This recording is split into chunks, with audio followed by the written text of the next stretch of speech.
예, 이번 시간에는 법인세 신고 절차 관련되는 부분들을 정리해 보겠습니다.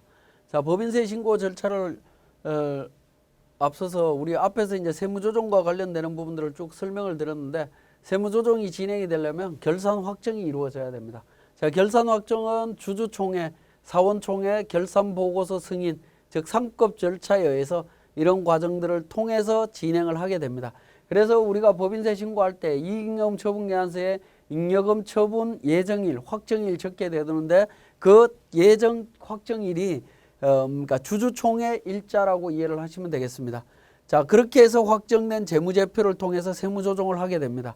과세표준 신고 및 납부세액을 계산하게 되는데, 자, 이 과정이 사업연도 종료일이 속하는 달의 말일부터 3개월 이내에 신고하도록 되어 있습니다.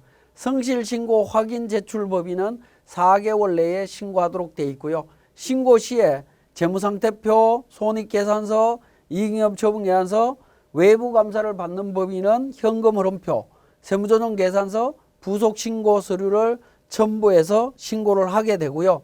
자, 누락이나 오류사항이 있다라고 하면 수정신고를 하게 되어 있습니다. 수정신고는 세무서장이 경정통지하기 전까지, 경정청구는 신고기한 경과 후 5년 내에 할 수 있도록 되어 있습니다. 그래서 우리 법인세 신고와 관련되는 전체적인 흐름을 이렇게 정리할 수 있고요. 자, 그 다음에 법인세 계산 구조를 한번 보게 되면, 법인세는 기업회계와 세무회계의 차이를 제가 설명드릴 때 결산상 당기순이익에서 출발해서 소득금액을 계산한다라고 말씀드리면서 서로 양회계는 서로 보완관계에 있다, 서로 의존한다 이렇게 말씀드렸는데, 마찬가지로 계산구조는 결산상 당기순이익에서 입금산입, 송금산입을 그러니까 플러스 마이너스해서 차가감 소득금액을 계산을 합니다. 거기에 기부금과 관련되는 세무조정이 일어나고 나면 각 사업연도 소득금액이 계산이 되고요. 2월 결손금 비과세 소득공제 차감에서 과세표준 계산합니다. 자, 그리고 과세표준에다가 세율 적용해서 산출세액, 가산세, 공제감면, 결정세액을 계산한 다음에 기납부세액 차감해서 자진 납부할 세액을 계산을 하게 됩니다. 요 계산 구조로 흘러가는데, 우리가 가장 중요하게 보는 부분들은 이 세무조정 과정입니다. 입금, 송금, 기부금과 관련되는 세무조정 내용들을 확인하시고, 그 다음에 조세특례제한법에 의한 세액 공제, 세액 감면 관련되는 부분만 제대로 파악을 하게 되면 각 사업연도 소득에 대한 법인세 계산은 정확하게 이루어질 수 있습니다. 그 과정을 우리가 정리하도록 하겠습니다. 자, 118페이지에 계산 구조 관련해서 내용 잠깐 보시면 2월 결손금 부분이 있는데, 2월 결손금이라고 하는 부분은 10년 이내에 발생된 세무상 2월 결손금을 의미합니다. 그리고 일반 기업은 각 사업연도 소득금액의 60%를 한도로 공제를 해주고 있고요. 중소기업은 각 사업연도 소득금액의 100%를 공제를 해주고 있습니다. 자, 그리고 10년 이내에 발생된 2월 결손금은 각 주에 보시면 2009년 1월 1일 이후에 개시한 사업연도에서 발생한 2월 결손금만 공제가 된다라고 보시면 되겠습니다.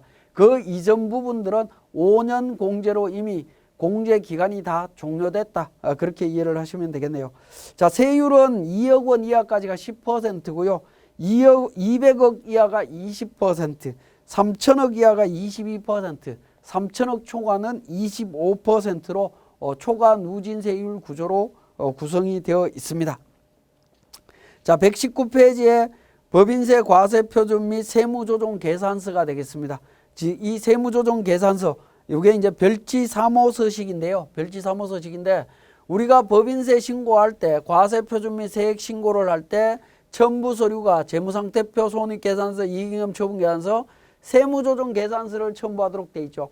요때 세무조정 계산서라고 하는 서류가 뭐냐라는 부분인데, 우리가 그러니까 세무사나 세무법인에서 세무조정을 한 후에 세무조정 책자 만드는 거 있죠. 그 책자가 세무조정 계산서가 아니고요. 여기에서 이야기하는 세무조정 계산서라고 하는 부분은 119페이지에 있는 법인세 과세표준 및 세액조정 계산서 별지 3호 서식이 세무조정 계산서가 되겠습니다. 그래서 별지 3호 서식을 누락하게 되면 무신고로 볼 수 있다, 뭐 이렇게 이해를 하시면 되겠습니다.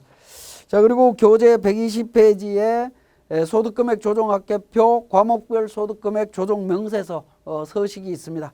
소득금액 조정 합계표는 모든 세무조정의 내용들을 전부 다 그러니까 관련되는 세무조정 내용을 전부 다 소득금액 조정 합계표에 그러니까 정리하는 서식이라고 이해를 하시면 됩니다.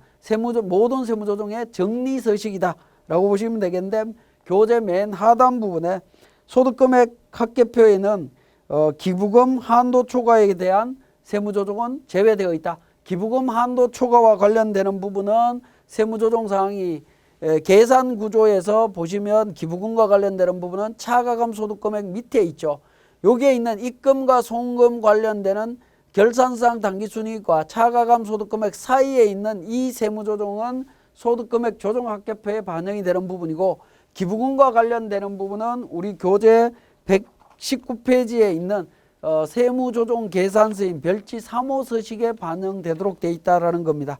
자, 121페이지에 과목별 소득금액 조정 명세서 관련되는 부분인데, 과목별 소득금액 조정 명세서는 세무조정한 소득금액 조정 합계표에 세무조정된 내용에 대해서 구체적인 세무조정 이유를 설명하는 서식이다라고 이해를 하시면 되겠습니다. 그래서 이 이유는 우리 세무사랑 프로의 기본적인 세무조정 내용들은 이미 이유가 등록이 되어 있습니다. 그 등록된 내용을 그대로 사용해 주시면 조금 더 편리하게 처음 하시는 분들은 손쉽게 세무조정을 하실 수 있다라고 보시면 되겠네요. 자, 그 다음에 재무제표에 의한 법인세 조정이 되겠습니다. 자, 재무제표에서 바로 세무조정해야 될 항목들이 있습니다. 자, 여기에서 한 가지 이제 강조드리고 싶은 부분들은 앞에서도 강의할 때 몇 번 말씀을 드렸는데, 우리가 법인 세무조정을 할 때에는 반드시 여러분들은 재무제표를 재무제표, 재무상태표, 손익계산서, 이익잉여처분계산서, 원가명세서 이 내용들을 전체적으로 한 번씩은 다 살펴보신 후에 세무조정을 하셔야 된다라는 겁니다. 우리가 세무조정을 해야 된다라고 이야기를 하면 대부분 다가 퇴직급여 충당금, 감가상각 충당금, 감가상각비에 대한 세무조정, 접대비 세무조정 뭐 이런 세무조정 명세서가 있는 것만 세무조정하는 것처럼 느껴지는데 그렇지 않습니다.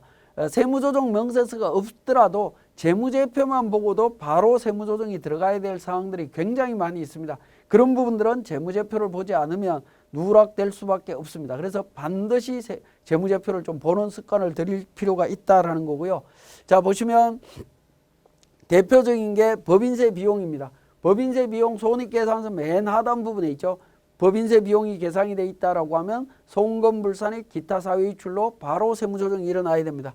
평가차손익에 대한 계산금액, 평가차손익과 관련되는 부분은 법인세법에서 특별한 규정이 없는 날은 전액 다 입금불산입, 송금불산입으로 규정이 되어 있습니다. 그래서 평가차손익이 손익계산서에도 있을 수 있고 재무상태표의 자본 항목에도 있을 수 있습니다. 그래서 그것과 관련되는 세무조정 반드시 이루어져야 되고요. 자기주식 처분이익과 관련되는 부분, 자기주식 처분이익은 처분이익이든 처분손실이든 관련되는 사항들은 자본거래로 분류되어 있지만 세법은 손익거래로 분류하고 있습니다. 그런 차이 때문에 재무제표를 보지 않으면 세무조정이 누락이 될 수밖에 없겠죠. 마찬가지로 포괄손익 누계액에 포함된 평가차손익에 대한 세무조정, 전기오류 수정손익에 대한 세무조정 관련되는 부분들이 있습니다. 자, 이런 부분들은 대표적으로 제가 몇 가지 적었습니다만은 어쨌든 재무제표를 보지 않으면 누락될 수밖에 없는 내용들이다라고 말씀드릴 수 있습니다. 그래서 반드시 재무제표를 보시고 세무조정을 할 수 있도록 했으면 좋겠습니다. 자, 그러면 이제 전기오류 수정손익에 대한 부분을 구체적으로 좀 보겠습니다. 전기오류 수정손익이라고 하는 부분은 전년도에 오류가 발생된 거에 대해서 수정해서 나온 이익이다라는 겁니다. 자, 재무제표에 전기오류 수정손익이 있다. 2019년도에 전기오류 수정손익이 있다라고 하면 관련되는 재무제표에 반영된 전기오류 수정손익은 기본적으로 직전년도 2019년도 재무제표에 들어있다면 2018년도 재무제표가 지금 잘못됐다라는 부분이죠. 그럼 어떻게 되겠습니까? 기본적으로는 세금 문제가 2018년도 넘어가서 세금 문제를 계산을 해야 됩니다.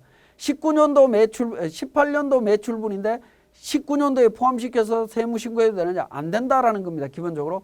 연도별로 신고하도록 돼 있죠. 귀속 기간별로 신고하도록 돼 있기 때문에 18년도 거는 18년도로 넘어가서 세무조정을 해야 됩니다. 그러한 부분들 때문에 정기 오류 수정 손익이 발생하게 되면 정확하게 귀속과 관련되는 부분들을 파악해서 세무조정을 하셔야 되는데 세무조정 방법은 이렇게 되어 있습니다. 정기 오류 수정 손익은 중요하지 않는 경우에는 재무제표에 당기 손익으로 처리할 수 있습니다. 손익계산서에 반영이 되어 있을 수 있는데 영업 외수익으로 반영이 되어 있다라고 하면 정기 오류 수정 손익 전년도에 문제가 됐던 내용이라 하더라도 당해 연도에 귀속된다. 2019년도에 귀속이 된다라고 하면 세무조정은 없습니다. 왜?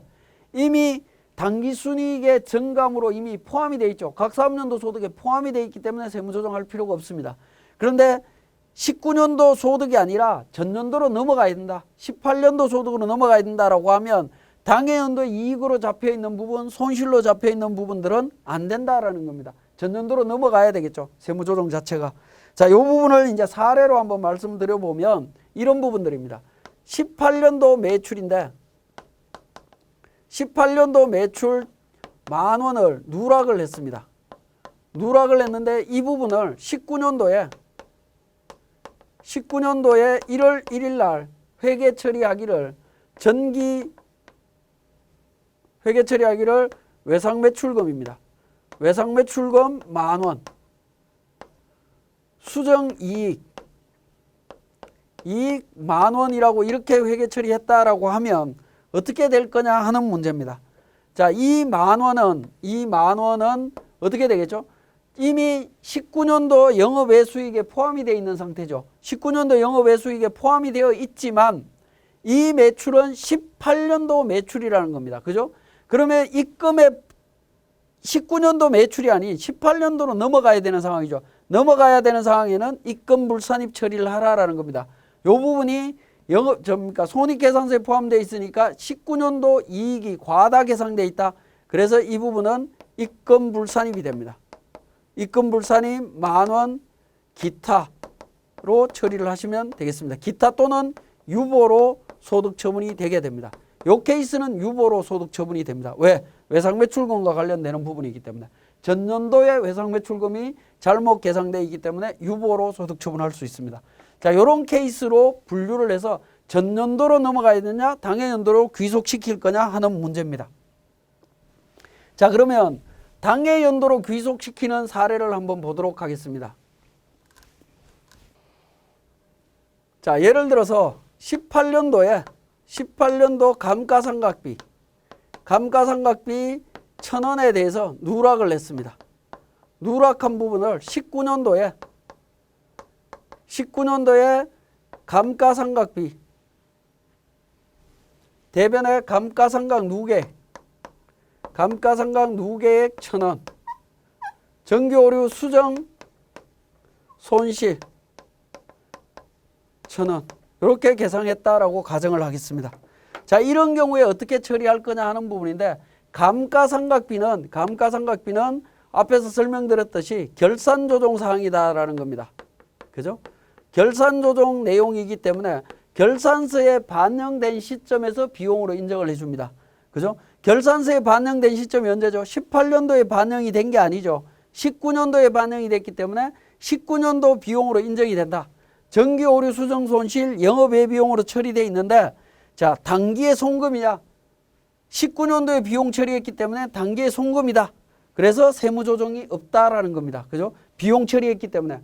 그런데 감가상각비로 처리한 게 아니라 수정 손실인 비용으로 처리했다. 그래도 감가상각비로 인정되느냐는 건데 비용은 같은 비용입니다. 세법은 이게 감가상각비냐 정기오류 수정 손실이냐 접대비냐 이런 거 안 따집니다. 계정과목 구분하지 않고 비용으로 인정되는 거라고 하면 이름표하고 상관없이 계정과목과 상관없이 인정이 되는 거다라고 보시면 됩니다.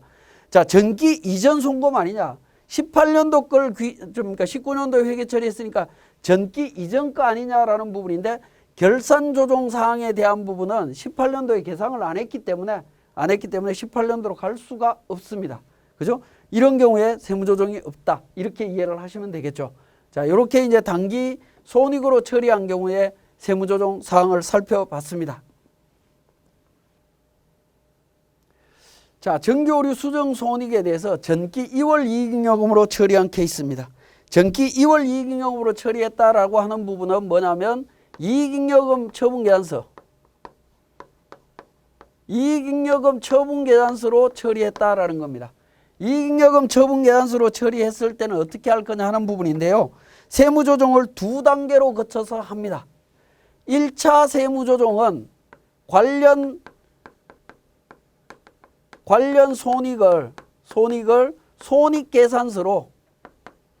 손익계산서로 반영하는 조정이다라고 보시면 됩니다. 조정사항이다. 자, 전기 오류 수정이익, 자본이 증가했습니다. 자본이 증가하는 것은 기초자본이 고정되어 있다라고 하면 당기순이익이 증가할 수밖에 없죠. 그죠? 증가할 수밖에 없기 때문에 무조건 입금산입 기타로 처리를 합니다. 이유 불문하고 처리를 합니다. 입금산입 기타로 처리하면 이익잉여금 처분계산서에 반영되어 있던 내용이 세무적으로 생각을 해보면 어떻게 되죠? 세무상의 손익계산서에 반영된 거하고 똑같은 결과가 나옵니다. 마찬가지로 전기오류 수정 손실을 송금산입 처리하면 세무적인 손익계산서에 비용 처리한 거하고 똑같다라는 겁니다. 1차 세무조정, 입금산입, 기타, 송금산입, 기타로 세무조정을 합니다. 이익잉여금 처분계산서에 전기오류 수정이익, 전기오류 수정 손실이 나오면 무조건 입금산입, 기타, 송금산입, 기타로 세무조정을 합니다. 1차적으로. 자, 그리고 난 다음에 세무조정을 하고 나면 어떻게 되죠? 관련 손익이 손익계산서에 반영된 거하고 똑같다. 앞에서 살펴봤던 영업외 비용, 영업외 수익에 반영된 거하고 똑같습니다. 그러고 난 뒤에 그 내용이 19년도 입금이면 세무조정 없다. 19년도 이전 18년도 세무조정이라면 입금불산입 기타로 처리한다라는 겁니다.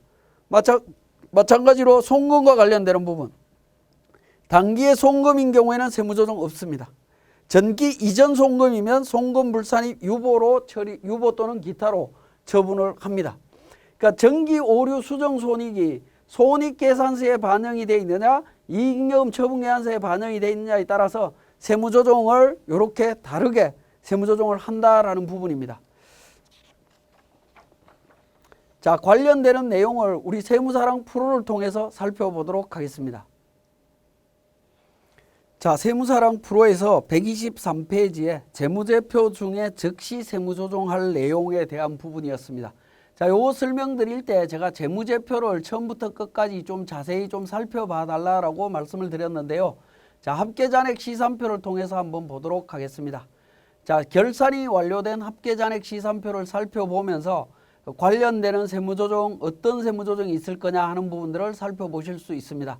외화 평가와 관련되는 부분이 있을 수 있겠고요. 유가증권 평가, 대손충당금 관련되는 부분, 단기 대여금이라든가 이런 부분들, 가지급금 관련되는 부분들은 인정이자나 송금 불산입 관련되는 세무조정이 있을 수 있습니다.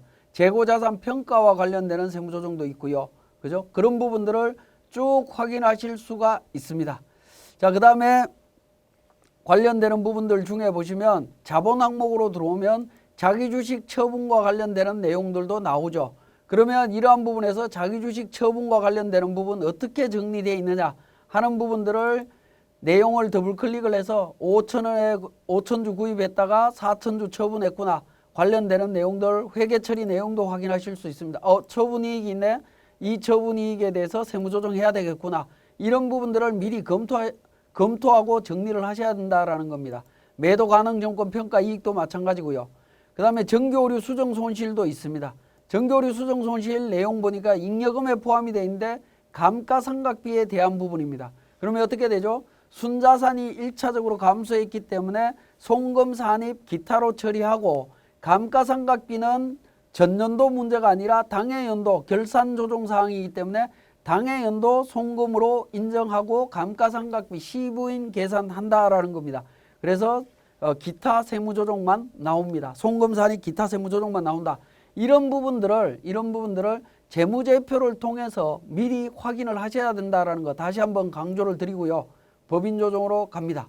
법인조정에서 대차대조표, 표준손익계산서, 표준손익계산서 관련되는 부분들을 불러오기를 통해서 인식을 시키되, 자, 법인조정에 들어와서 어떤 업무를 하실 때에는 업무를 하신 후에 상단 부분 메뉴에 F3번 조정 등록이라고 하는 메뉴가 있으면 무조건 눌러서 확인을 해 봅니다.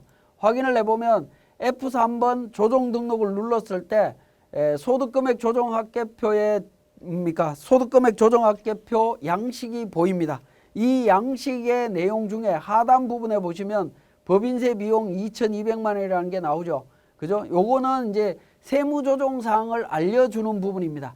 그래서 표준손익계산서에 법인세 비용이 포함되어 있다면 조정 등록을 통해서 세무조정을 진행하실 수 있다라는 겁니다. 법인세 비용을 세무조정할 수 있습니다.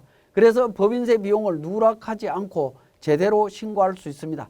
근데 만약에 법인세 비용을 누락하면 어떻게 되느냐? 누락하면 전자신고나 우리 전자신고하기 위해서 마감을 해야 되는데 우리 프로그램에서 마감을 진행할 때 법인세 세무조정이 누락됐다라는 멘트가 나타납니다. 그때 세무조정을 바로 잡아도 됩니다. 그렇지만 그때 바로 잡으면 납부세액이라든가 이런 부분들이 관련 거래처나 이런 쪽에 전부 다 알려졌기 때문에 나중에 법인세 비용 때문에 추가 세액이 증가하는 부분 때문에 곤란해지는 경우들이 발생할 수 있습니다. 그래서 누락되지 않도록 표준손익계산서에서 바로 세무조정 사항들을 정리를 하셔야 됩니다.